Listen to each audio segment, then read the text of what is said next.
कभी आप राजस्थान के बाड़मेर और जालोर जिले में जाइए। दोनों ही जिले राजस्थान में दक्षिण पश्चिम की ओर आते हैं। बाड़मेर और जालोर जिलों के मध्य में लगातार 56 पहाड़ियों की एक श्रृंखला है, जिसको 56 की पहाड़ियां कहा जाता है। और इन्हीं पहाड़ियों में कुछ धार्मिक महत्व के स्थान हैं और कुछ ऐतिहासिक महत्व के स्थान हैं। जैसे यहां पर अगर आप जाएंगे तो इन 56 की पहाड़ियों में बाड़मेर जिले के अंतर्गत एक स्थान है नाकोड़ा तीर्थ, जिसको सरकारी रिकॉर्ड में मेवनगर कहा जाता है। यह प्रसिद्ध जैन तीर्थ है, जहां भगवान पार्श्वनाथ जी की पूजा की जाती है। बहुत गुजराती लोग भी इस स्थान पर आते हैं और दक्षिणी राजस्थान के भी बहुत लोग वहां पर जाते हैं। इन्हीं 56 की पहाड़ियों में एक पहाड़ी है हल्देश्वर की पहाड़ी, और उसी हल्देश्वर की पहाड़ी पर एक गढ़ बना हुआ है। गढ़ का मतलब होता है फोर्ट, किला। वो है शिवाणा का किला। उस शिवाणा के किले को जीतने के लिए सन 1308 ईस्वी में जब अलाउद्दीन खिलजी की सेना ने पहला असफल प्रयास किया, तो दूसरे प्रयास के तहत अलाउद्दीन खिलजी ने एक व्यक्ति के माध्यम से षड्यंत्र करके इस गढ़ के अंदर बने हुए पानी के कुंड में गाय का रक्त मिलवा दिया। जो भी सोर्सेज होंगे मैं यहां पर पिक लगा दूंगा, और वैसे भी मेरे वीडियोस में जितनी बात होती है सब ऑथेंटिक सोर्सेज के आधार पर होती है, मन गढ़ंत बात कोई सी भी नहीं है। तो उस गढ़ के अंदर जो जलकुंड था, उसके अंदर गाय का रक्त मिलवा दिया गया, जिसकी वजह से गढ़ के अंदर पीने के पानी की समस्या उत्पन्न हो गई।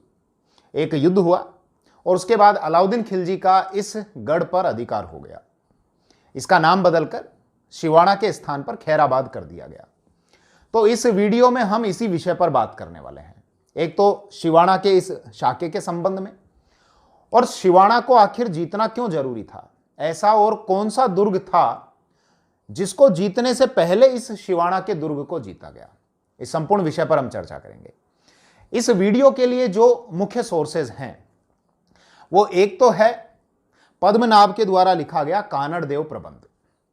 इसके अतिरिक्त पद्मनाभ के द्वारा ही लिखा गया वीरमदेव सोनगरारी बात। ये शासक अखेराज के शासनकाल में लिखे थे पद्मनाभ के द्वारा। इसके अतिरिक्त एक प्रसिद्ध इतिहासकार हैं डॉक्टर दशरथ शर्मा, जिनके द्वारा लिखा गया है द अर्ली चौहान डायनेस्टीज। इसके अलावा गोपीनाथ शर्मा के द्वारा लिखा गया राजस्थान का इतिहास।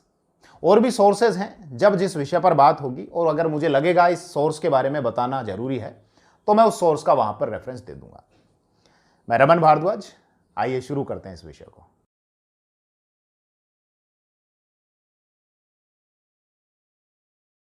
तो शिवाणा की ओर चलने से पहले हम अपने इस सफर की शुरुआत करते हैं जालोर से, क्योंकि जालोर ही वो स्थान है जिसको जीतने के लिए अलाउद्दीन खिलजी ने पहले शिवाणा को जीता।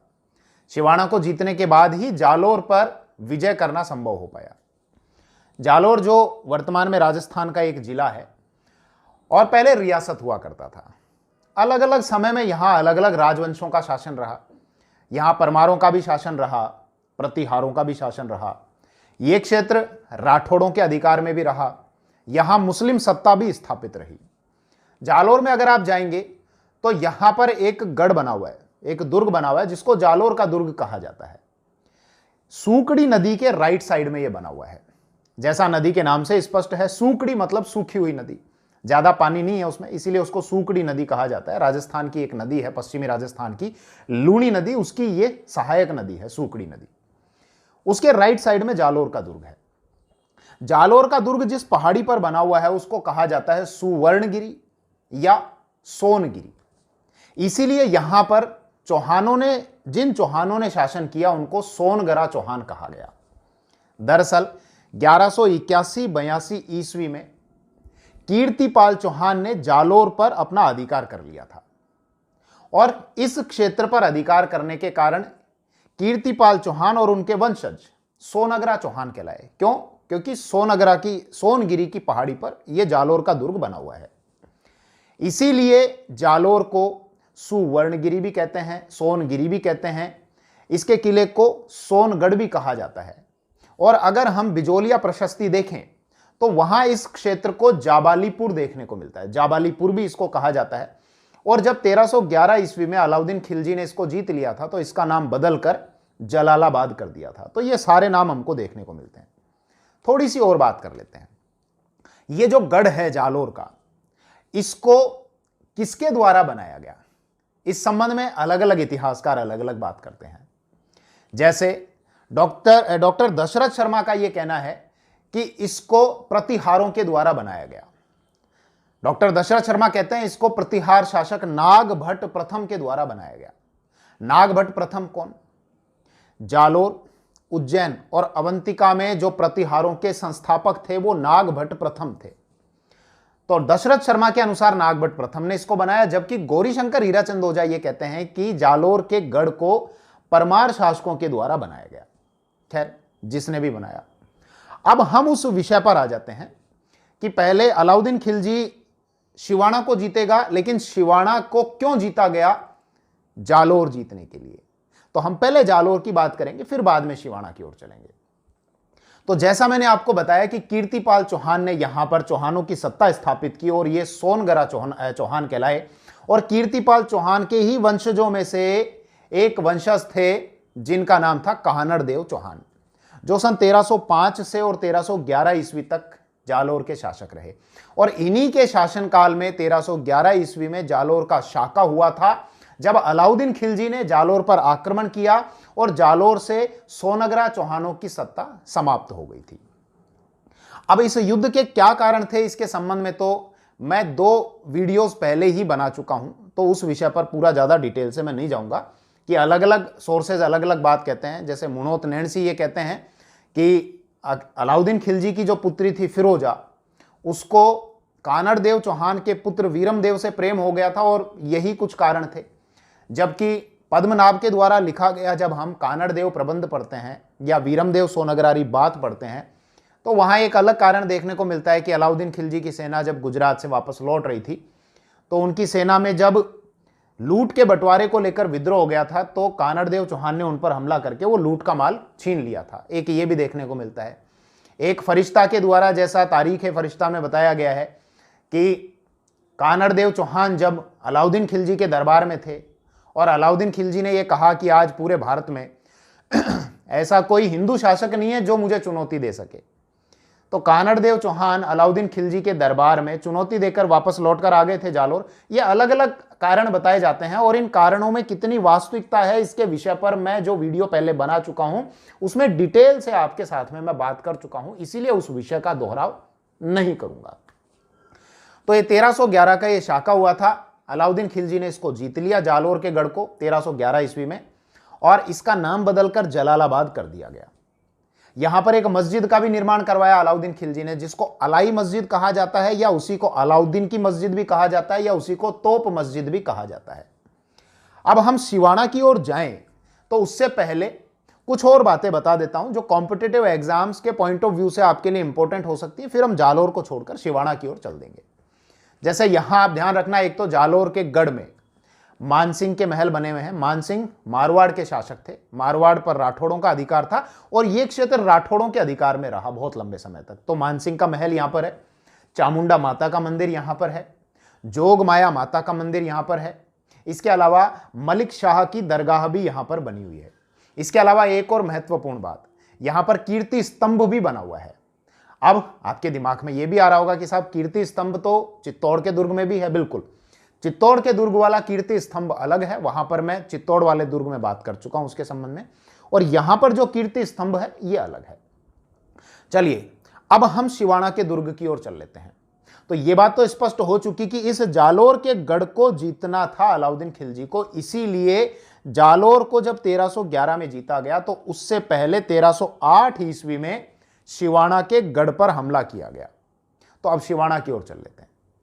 जैसा वीडियो के स्टार्टिंग में मैंने बताया कि जालोर और बाड़मेर के बीच में 56 लगातार पहाड़ियां हैं और उन्हीं पहाड़ियों में से एक हल्देश्वर की पहाड़ी पर यह गढ़ बना हुआ है जिसको शिवाणा का गढ़ कहा जाता है।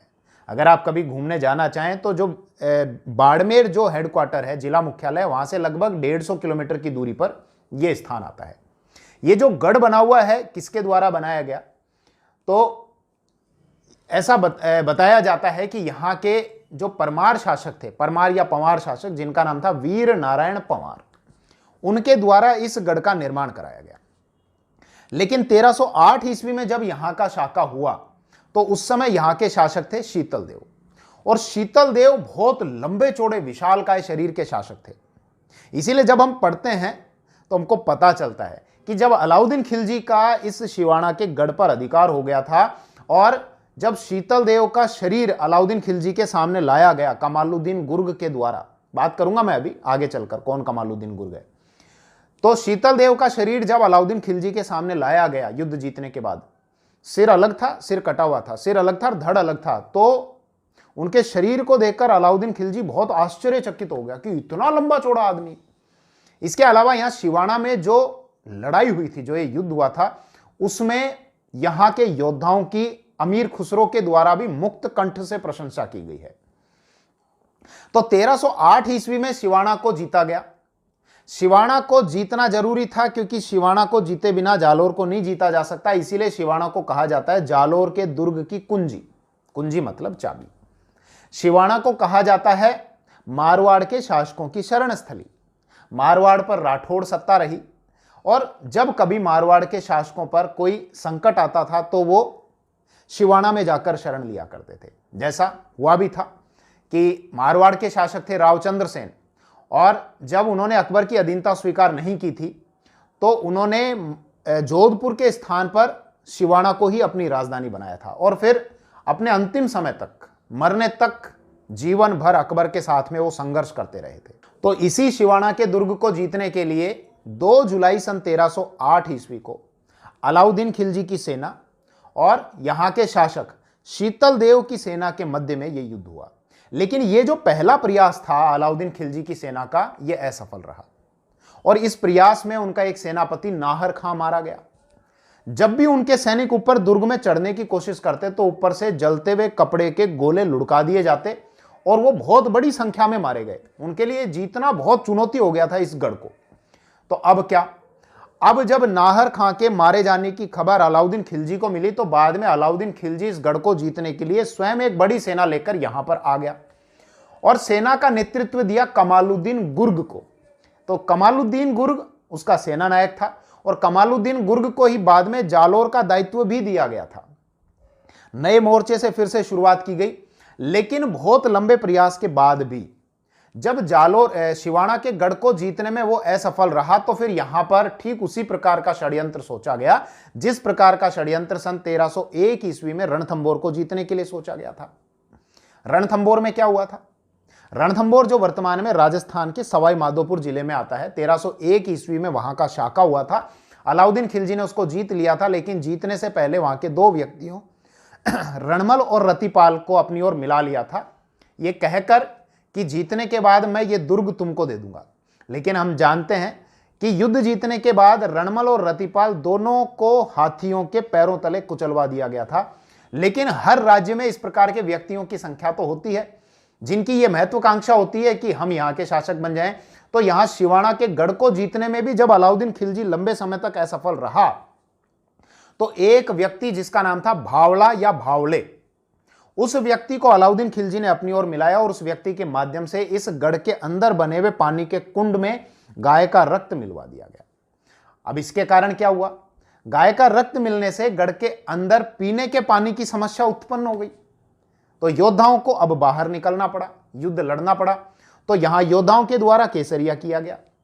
केसरिया बार बार अब तो अच्छे से स्पष्ट हो गया होगा, केसरिया वस्त्र पहनो और युद्ध भूमि में कूद पड़ो, या तो मर जाओ या शत्रु दल को मार दो। और दुर्ग के अंदर महिलाओं ने जिंदा अपने आप को जला लिया, जिसको जौहर व्रत कहा गया। तो ये 1308 ईस्वी का ये शिवाना का शाका हुआ।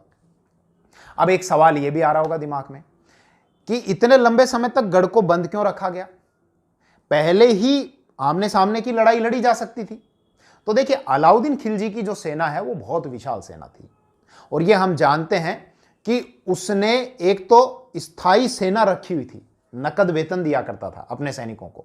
हुलिया प्रथा की शुरुआत अलाउद्दीन खिलजी के द्वारा की गई थी, मतलब हर सैनिक का हुलिया, उसका पेंटिंग जो है, उसके फोटो उसके पास में हुआ करती थी। अलाउद्दीन खिलजी के जो अधिकारी होते थे, कैमरा वगैरह नहीं होता था, वो हुलिया वैसे बनाया जाता था पेंटिंग करके। तो एक बहुत बड़ी, बहुत विशाल सेना थी। उसके मुकाबले शिवाना बहुत छोटा सा क्षेत्र था।